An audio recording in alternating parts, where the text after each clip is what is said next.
আছে, প্রতিবন্ধী হয়ে পড়ে আছে, হাঁটার ক্ষমতা নেই। কত লোক অন্ধ হয়ে আছে, জন্ম থেকে অন্ধ হয়ে আছে, তাদের চোখ নেই। এগুলো আমাদের জন্য তো একটা উদাহরণ। দেখো, আমি সব করতে পারি। তুমি এখন 25 বছর বয়স, তোমার দৃষ্টিশক্তি খুব প্রখর। 25 বছর বয়সে তোমার অন্ধ আমি করে দিতে পারি। আমার সে ক্ষমতা আছে, আমি আল্লাহ, আমার সে ক্ষমতা আছে। আল্লাহকে ভয় করতে হবে, আল্লাহর হুকুম মেনে চলতে হবে। বাবা, আল্লাহর হুকুম মানবে না, তোমার কিছুই হবে না। তুমি যদি মনে করো এইটা করবো, এইটা করবো, এইটা করবো, কিছুই করতে পারবে না। মৃত্যু এসে তোমার গলা টিপে নিয়ে চলে যাবে। তুমি বড় বৈজ্ঞানিক, মৃত্যুটা রোখো দেখি একবার। রোখার ক্ষমতা নেই তোমার, পারবে না তুমি। একটা মানুষ মরে যাচ্ছে, তাকে বলছি ভালো বড় হাসপাতালে নিয়ে যাও, বড় হাসপাতালে হয়ে যাবে। বড় হাসপাতাল কেন? পৃথিবীর যত বড় ভালো ভালো হাসপাতালে নিয়ে যাও, আর পৃথিবীর যত ডাক্তার আছে সব আনা এক জায়গায় করে। বাঁচাতে পারবে কি? কেন পারবে না? তাহলে তোমাদের কি ক্ষমতা আছে? কোনো ক্ষমতা নেই। তোমাদের তো বোঝা উচিত যে আমাদের কোনো ক্ষমতা নেই। তাই বড় বড় দার্শনিক, বড় বড় পণ্ডিত তারা বলেছে, ইংরেজ কবি বলেছে, ম্যান ক্যান ডু নাথিং। মানুষ কিছু করতে পারে না।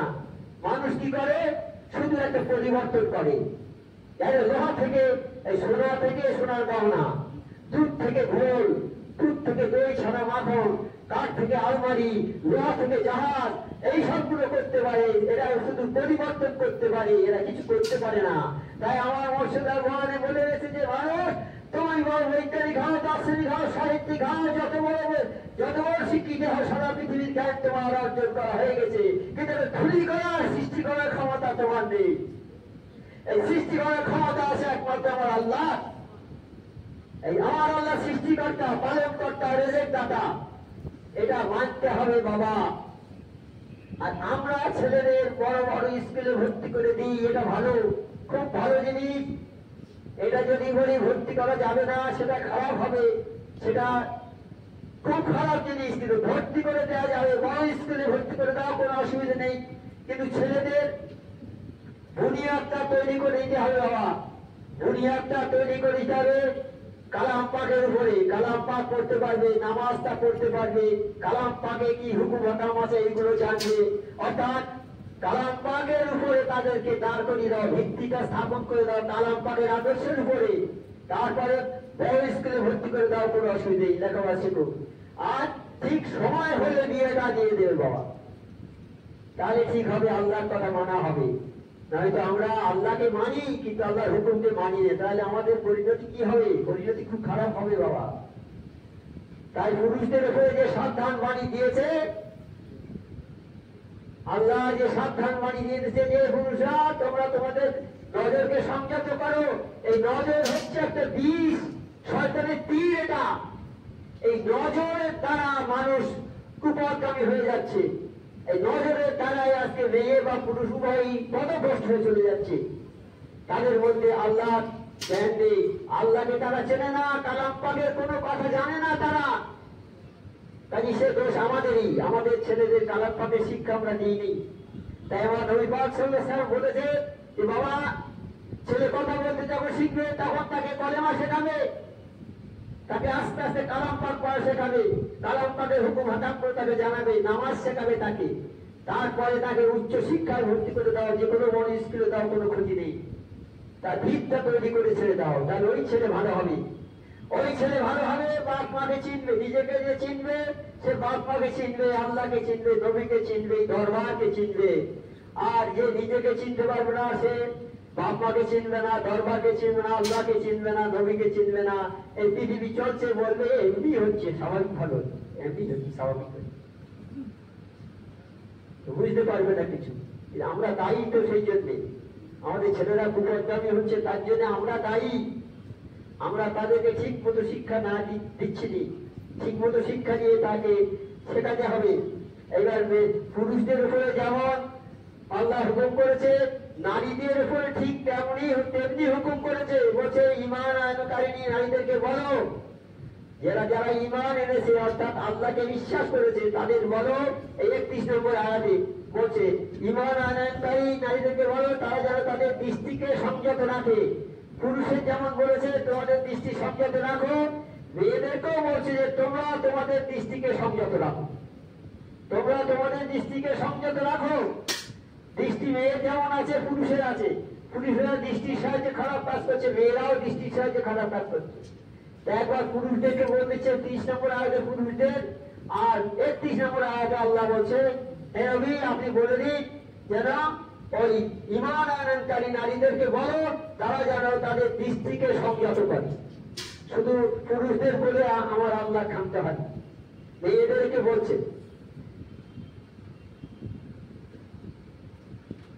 তাহলে এখানে আল্লাহ তাআলা ঈমান আনয়নকারী নারীদেরকে হুকুম করেছেন যাতে মর্যাদাশীল পুরুষদের মনে সান্ত্বনা আসে এবং অজ্ঞতা যুগের জঘন্য প্রথার অবসান ঘটে, যেন তাদেরকে দৃষ্টি সংযত রাখতে বলা হয়।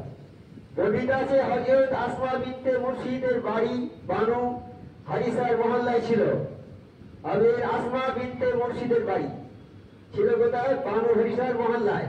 তার কাছে স্ত্রী লোকেরা আগমন করত, সেই বাড়িতে মেয়েরা আসতো। তখনকার প্রথা অনুযায়ী তাদের পায়ের অলঙ্কারাদি এবং বক্ষ চুল খুলে রাখা অবস্থায় আসতো তারা। ওই বাড়িতে এই বানু হাসিনার মহল্লায় আগেকার কথা হচ্ছে আর কি, আজ এই আয়াত নাযিল হওয়ার আগে।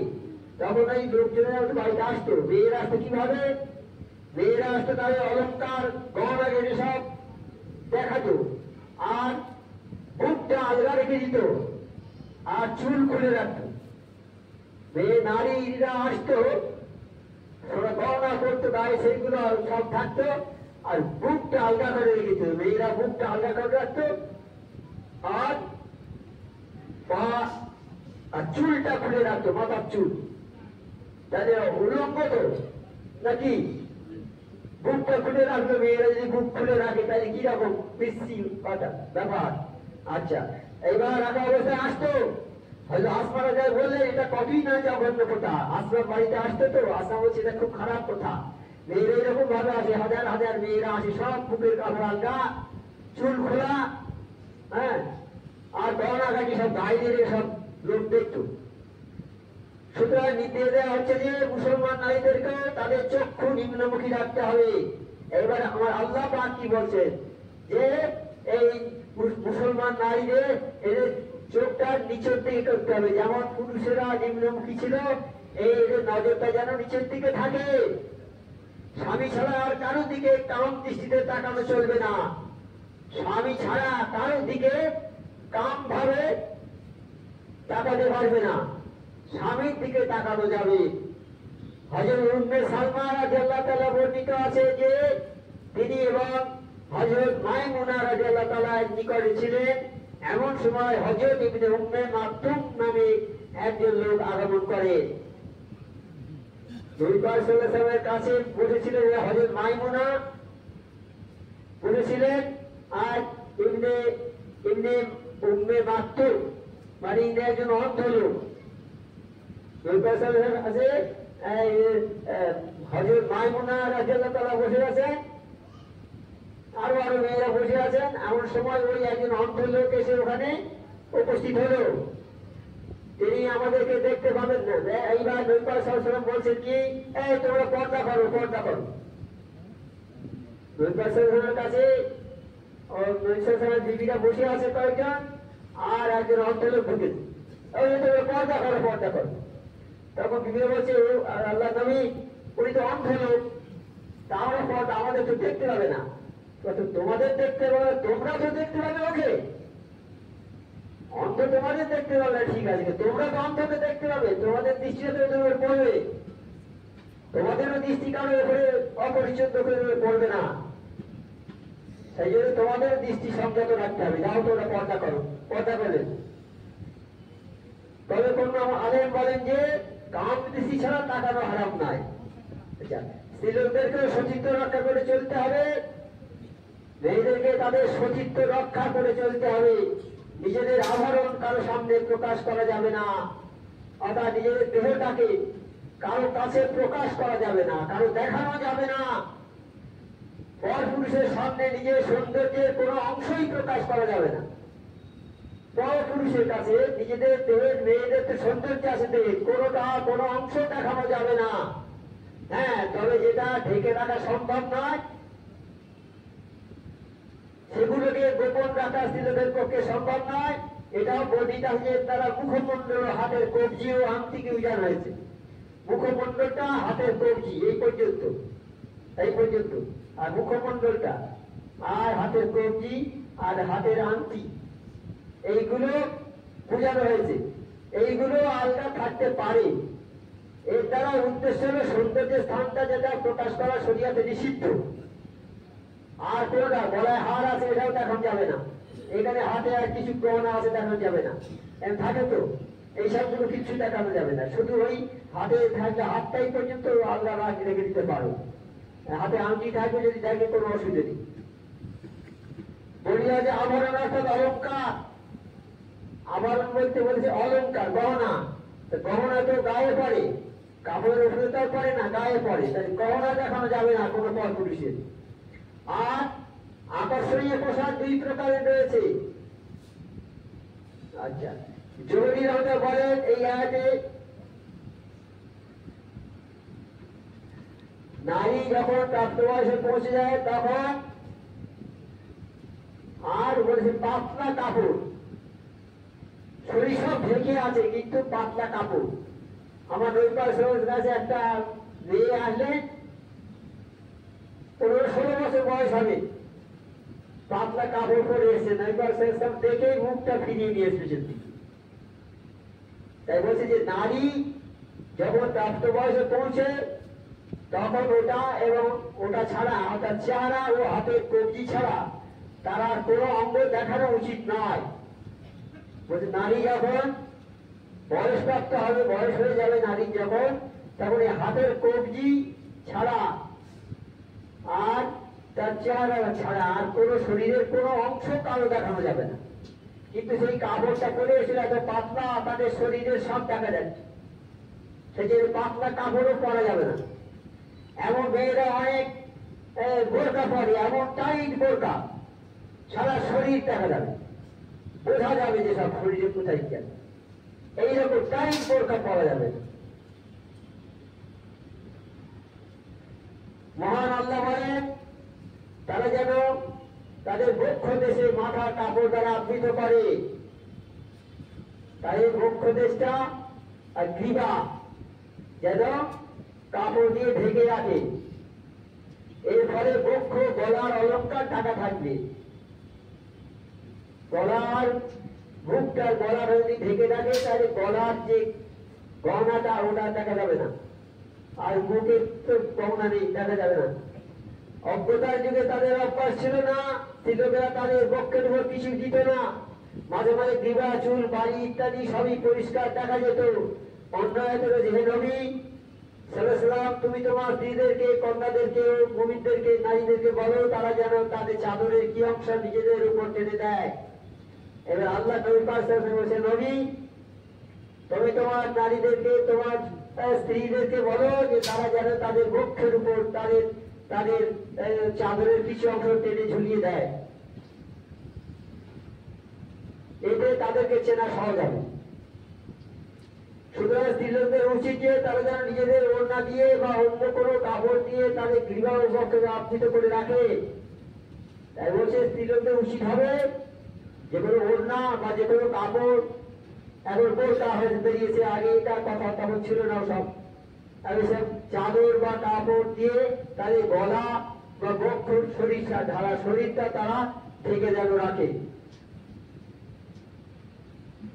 মেয়েরা নিজেদের সৌন্দর্য প্রদর্শন করতে পারে ওই সব ব্যক্তির সামনে, মেয়েরা তাদের নিজেদের সৌন্দর্য দেখাতে পারে তাদের সামনে, যেমন তাদের স্বামী, তাদের পিতা, তাদের শ্বশুর, তাদের পুত্র, তাদের স্বামীর পুত্র, তাদের ভাই, ভাইপো, বোনপো, আপন নারীগণ যেমন মা, খালা, চাচি ইত্যাদি, তাদের অধীনস্থ দাস দাসী, এদের অধীনস্থ দাসী, কামহীন পুরুষ, এমন কারক যারা নারীদের আবরণীয় বিষয়ে অনভিজ্ঞ, অর্থাৎ নারীদের কাপড় পরে আছে, কাপড়ের ভিতরে যে কি আছে সেই সব পালক যারা জানে না, অনভিজ্ঞ তারা, সেই রকম পালকের সামনে তারা সৌন্দর্য প্রকাশ করতে পারে। কামহীন পুরুষ কাছে নারীরা যেন তাদের সৌন্দর্য প্রদর্শন না করে। কামহীন পুরুষ এমন বালক যারা নারীর ব্যবস্থা সম্বন্ধে অনভিজ্ঞ, তাদের সামনে, যারা নারীদের সঙ্গে অনভিজ্ঞ এবং ছোট বাচ্চা ছেলে তাদের সামনে তার সৌন্দর্য দেখাতে পারে, কোনো অসুবিধা নেই। কিন্তু এছাড়া আরো কারো কাছে নারীরা যেন তাদের সৌন্দর্য প্রদর্শন না করে। আর একটা কথা, মুসলমান নারীরা পরস্পরের সামনে নিজেদের আভরণ প্রকাশ করতে পারে, কিন্তু অমুসলিম নারীর সামনে মুসলিম নারীরা তাদের আভরণ প্রকাশ করতে পারে না। মুসলমান নারীরা মুসলমান নারীর কাছে তাদের পোশাক পরিচ্ছদ, তাদের শরীরকে দেখাতে পারে, কিন্তু অবিশ্বাসীদের সামনে সে দেখাতে পারবে না। অবিশ্বাসী নারীর সামনে তার শরীরটাকে দেখাতে পারবে না। কি হবে তাহলে? সেই নারীটা গিয়ে ওই মুসলিম নারীর শরীর সম্বন্ধে তার স্বামীর কাছে গিয়ে গল্প করবে। হ্যাঁ, বলছে মুসলিম নারীদের সঙ্গে বর্ণনা করবে, মুসলিম নারীর ব্যাপারে আশঙ্কা আছে বটে, কিন্তু শরীয়ত এটা হারাম করে দিয়েছে। সেই জন্য শরীয়ত ওটা নিষেধ করে দিয়েছে যে কোন অবিশ্বাসী নারীর সামনে বিশ্বাসী নারীরা তাদের শরীরকে দেখাবে না, তাদের সৌন্দর্য প্রকাশ করবে না, মেয়ে হলেও প্রকাশ করবে না। বর্ণিত আছে যে রাসূলুল্লাহ সাল্লাল্লাহু আলাইহি ওয়াসাল্লাম বলেছেন, কোন নারীর জন্য বৈধ নয় যে সে অন্য নারীর সাথে মিলিত হয়ে তার সৌন্দর্যের বর্ণনা তার স্বামীর সামনে এমন ভাবে দেয় যাতে স্বামী ওই নারীকে স্বয়ং দেখতে রয়েছে। কোন নারী অন্য কোন নারীর বর্ণনা তার স্বামীর কাছে এসে দেবে না। যা স্ত্রী সে যদি তার অন্য কোন মেয়ের বর্ণনা তার স্বামীর কাছে দেয়, সেটাও নাজায়েজ করে দিয়েছে, সেটা করা যাবে না। তাহলে ওই স্বামীর মনটা ঘুরে যাবে সেই মেয়ের দিকে, তোমার সাথে শত্রুতা হয়ে যাবে, সেই মেয়েটাকে খোঁজ করবে। সেই জন্যে এসবগুলো আমাদের গায়ে ধাক্কা মেরে মেরে বলে দিচ্ছে যাতে আমরা এইসব পথে অগ্রসর না হয়। আমি আমার স্ত্রীর কাছে গিয়ে বলছি, দেখো বাড়িতে গিয়েছিলাম, তার বলতে এইরকম যত্ন করে, কত ভালো আপডেট, কত খাওয়া ভালো দিয়েছে, খাওয়ার সময় কত সুন্দর আলোচনা করেছে, এরকম যদি বলি এটা বলা যাবে না, আমার স্ত্রীর মন খারাপ হয়ে যাবে তখন। আর আমার স্ত্রী যদি কোনো মেয়েকে দেখে এসে গল্প করে আমার সঙ্গে যে ওই জায়গায় গিয়েছিল ওই মেয়েটি এরকম ভালো ভালো, তার এরও মন ভেঙে যাবে, তোমাকে লাঠি মেরে সরিয়ে দিয়ে তার খোঁজ করবে। সব কথা আমার আল্লাহ বলে দিয়েছে, তোমরা অতিরিক্ত কিছু করতে যাবে না, অতিরিক্ত করতে গেলেই ফাঁদে পড়ে যাবে। সোজা সোজাসুজি কথার মধ্যে থাকে।